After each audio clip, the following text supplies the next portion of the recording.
오늘 본문은 블레셋 군대와 이스라엘 군대가 골짜기를 사이에 두고 이쪽에는 블레셋 군대가, 이 맞은편에는 사울의 군대가 대치하고 있는 그러한 상황입니다. 고대 시대에는 물론 전체와 전체의 싸움이 가장 흔했지만 각 군대에서 대표들이 나와서 1대1로 싸움을 진행하는 경우도 굉장히 많았는데, 그렇게 해서 합의하에 1대1로 전투가 진행이 되고 나면 진 쪽이 그 이긴 쪽의 종이 되곤 했습니다. 그런데 지금 블레셋이 이 1대1 싸움을 제안하고 그 대표로 우리가 아주 잘 알고 있는 골리앗을 대표로 세우는데, 오늘 본문에 앞선 4절에 보면 골리앗은 가드 지역 사람이다 라고 말하고 있습니다. 이 가드라는 곳은 지중해 해변에 블레셋에 있는 아주 조그만 지역이었는데, 골리앗이 이 가드 사람이었다라는 말씀에 오늘은 주목해 보고자 합니다.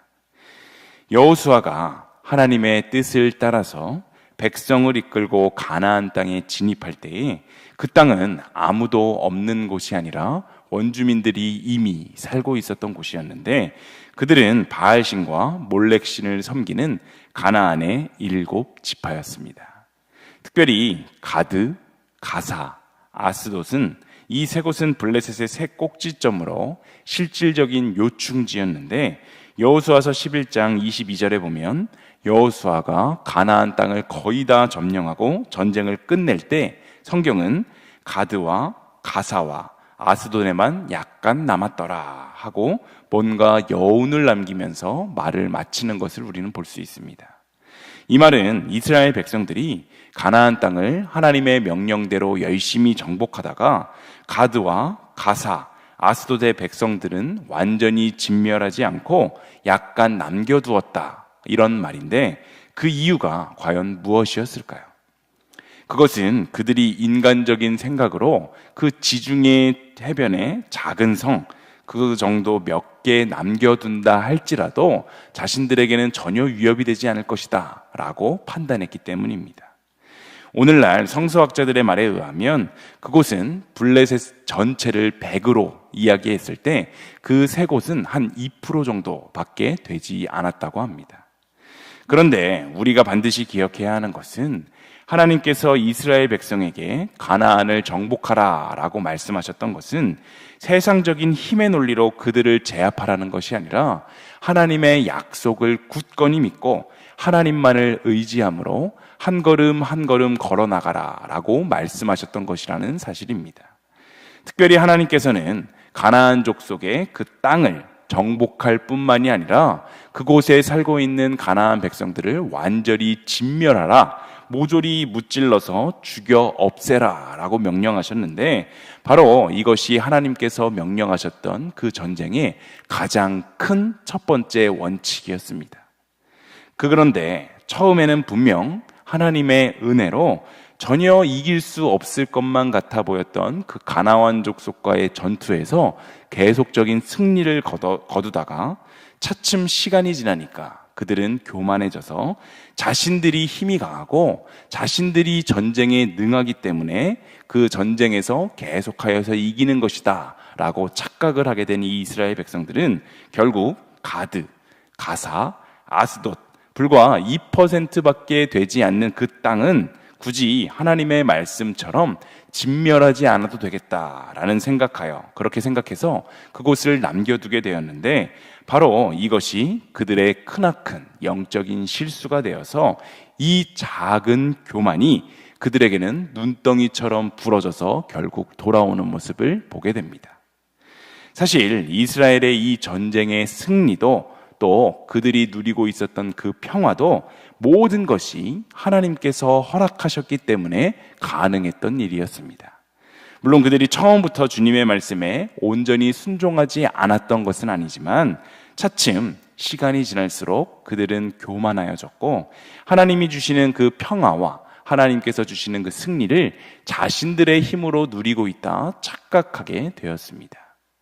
얼마 동안은 이스라엘의 평화가 유지되는 듯 보였지만 얼마의 시간이 흐른 뒤에 자신들의 힘으로 그 정복했다고 생각했었던, 그래서 전혀 힘이 없어 보여 위협조차 느끼지 못해 그냥 남겨두었던 그 땅에서 무서운 결과가 하나씩 나타나게 됩니다. 대표적으로 이스라엘의 최고의 사사였던 그 삼손을 무너뜨렸던 기생 들릴라가 바로 가사 출신입니다. 삼손이 두 눈이 뽑히고 머리카락이 잘리는 이 치욕적인 비극을 겪는 것이 바로 가사에서 올라왔던 기생 한 사람의 유혹으로 인한 것이었습니다. 또한 국가의 위기가 찾아오게 되는데 이스라엘의 영광의 상징이자 하나님의 임재의 상징이었던 그 하나님의 법궤가 블레셋에게 빼앗기게 되었을 때 이 아스돗 땅으로 옮겨지게 되는 치욕적인 일을 당하게 됩니다.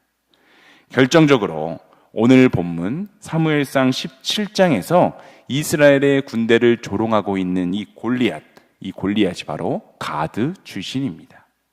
여호수아 시대에 하나님의 명령에 따르지 않고 인간적인 생각으로 이 정도는 괜찮겠지, 별 대수롭지 않게 남겨두었던 그 땅으로 인해서 삼손이 무너지고 하나님의 법궤가 그곳으로 빼앗기게 되었으며 오늘 본문처럼 가드 사람이었던 골리앗을 만나게 된 것입니다. 골리앗을 만나게 된 것은 분명 우연이 아니라 하나님의 계획이었습니다. 그렇다면 하나님이 이 골리앗을 역사의 한복판에 등장시키면서 이스라엘 백성들에게 하시고자 하는 말씀이 과연 무엇이었을까요? 그것은 너희들이 나의 명령을 온전히 따르지 않고 인간적인 생각으로 남겨두었던 그 가드에서 결국 너희가 상상도 하지 못할 엄청난 인물이 일어나게 된다라고 말씀하고 계신 것입니다. 골리앗은 키가 엄청나게 크고 힘도 세며 전쟁의 경험이 많았던 사람으로서 사실상 1대1로 전투에서는 아무도 그를 이길 수 없을 정도로 굉장한 힘을 가진 인간 병기 그 자체였습니다. 그 강력한 힘을 가지고 있는 사람이 지금 이스라엘 군대를 조롱하고 있는데 심지어 이스라엘 백성뿐만이 아니라 이스라엘이 믿고 따르고 있었던 하나님까지도 조롱하는 모습을 보여줍니다. 이로써 이스라엘은 자신들이 의지했었던 그 힘이 얼마나 작은 것이고 무기력한 것인지를 깨닫게 되는데 하나님을 온전히 의지하지 못했었던 그 결과가 이렇게 참혹한 결과를 유발하고 만 것입니다. 이렇게 이스라엘 백성에게 전혀 답이 없었던 답답한 상황 가운데 하나님의 놀라운 계획 아래 이 전쟁의 자리에 뜬금없는 소년 하나가 등장하게 되는데 그는 바로 다윗입니다. 다윗이 전쟁터에 있게 된 이유는 아버지께서 블레셋과의 전쟁에 징집된 3명의 형들의 안부를 묻고 그들에게 집에 있던 음식을 전해주라 라는 그 심부름이 있었기 때문입니다. 집안에서도 8형제 중에 가장 막내였던 다윗은 집에서도 허드렛 일을 도맡아 하던 인물로서 양이나 동물을 치는 그러한 역할을 맡았던 사람이고 또한 전장에 형들의 안부를 묻기 위해 달려가는 그저 심부름시키기 좋은 가장 만만하고 가장 어린 막내에 불과했습니다. 그는 당연히 전쟁에 전혀 전문가가 아니었고 군대 경험이나 훈련조차도 한 번도 받아보지 못한 사람이었습니다. 그에게 그 전쟁터는 처음 맞닥뜨리는 아주 생소한 곳이었는데 오늘 본문에서 하나님께서는 이 비전문가였던 다윗을 통해 당신의 역사를 나타내고 계십니다. 본문 26절을 우리가 함께 읽어보겠습니다. 26절입니다. 다윗이 곁에 서 있는 사람들에게 말하여 이르되 이 블레셋 사람을 죽여 이스라엘의 치욕을 제거하는 사람에게는 어떤 대우를 하겠느냐? 이 할례받지 않은 블레셋 사람이 누구이기에 살아계시는 하나님의 군대를 모욕하겠느냐? 아멘. 다윗은 적장이었던 이 골리앗이 이스라엘을 모욕하고 하나님까지도 모욕하는 이야기를 듣고는 참지 못합니다. 전장에 있던 수많은 이스라엘 백성들은 그러한 온갖 조롱에도 불구하고 아무도 골리앗과 싸울 생각조차 하지 못했었는데 이 어린 철부지 다윗은 거룩한 분노에 휩싸이게 된 것입니다. 바로 이것이 다윗의 시각이었습니다. 전쟁의 비전문가였던 다윗은 골리앗이 얼마나 힘이 세고 전쟁에 능한 사람인지, 그가 전쟁에서 경험이 얼마나 많은지, 그의 무기가 얼마나 무겁고 견고한지 그런 것들은 전혀 생각하지 않았습니다. 그는 그저 이 할례받지 않은 블레셋 사람이 누구이기에 살아계시는 하나님의 군대를 모욕하느냐라고 말하고 있는데, 이것은 전쟁에 아무것도 모르기 때문에, 전쟁에 대한 정보가 아무것도 없기 때문에 가능한 일이지 않았겠습니까? 생각해보면 전쟁과 이 할례는 아무런 관계가 없음에도 불구하고 적군은 할례받지 못한 블레셋 사람이라고 인식하고 이스라엘 군인들은 살아계신 하나님의 군대다라고 이야기하는 것은 다윗이 바로 이 싸움을 사람 대 사람, 이 족속 대 족속의 싸움으로 인식하지 않고 바로 하나님의 싸움이라고 인식하고 이해했음을 잘 보여주는 대목입니다. 이것이 바로 다윗의 특별함이었습니다. 이 말을 들은 큰형 엘리압은 28절에 보면 오히려 다윗이 전쟁터에 나와서 말도 안 되는 소리를 한다라고 말하면서 꾸짖습니다. 오늘 본문 이후에 등장하는 사울 왕 역시도 33절에 보면 너가 가서 저 블레셋 사람과 싸울 수 없는데 너는 소년이지만 골리앗은 어려서부터 용사이기 때문에 그렇다라고 말하는 장면이 등장합니다.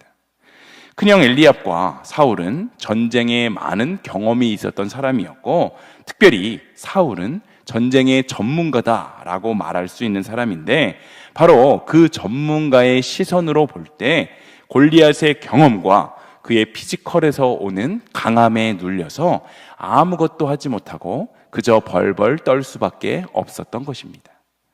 하지만 전쟁에는 비전문가였지만 하나님에 대한 온전한 믿음과 하나님에 대한 전문가의 시선을 가지고 있었던 다윗은 많은 이들의 만류에도 불구하고 내가 가축들을 돌볼 때에도 나보다 훨씬 더 큰 사자나 곰과 싸워서도 이겼는데 살아계시는 하나님의 군대를 모욕한 이 할례받지 못한 블레셋 사람도 그 짐승같이 얼마든지 만들 수 있다라며 확신하며 나아갑니다.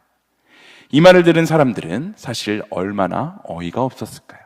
하지만 다른 뾰족한 수가 없었기 때문에 결국 사울은 다윗을 골리앗과의 1대1 전투에 내보내고 마는 것입니다. 다윗이 이렇게 담대할 수 있었던 이유, 그 이유가 과연 무엇입니까? 그에게 하나님은 멀리 계신 분이 아니라 바로 나의 삶의 현장에 생생하게 역사하시는 현실이고 실제였기 때문에 이 다윗은 담대할 수 있었습니다.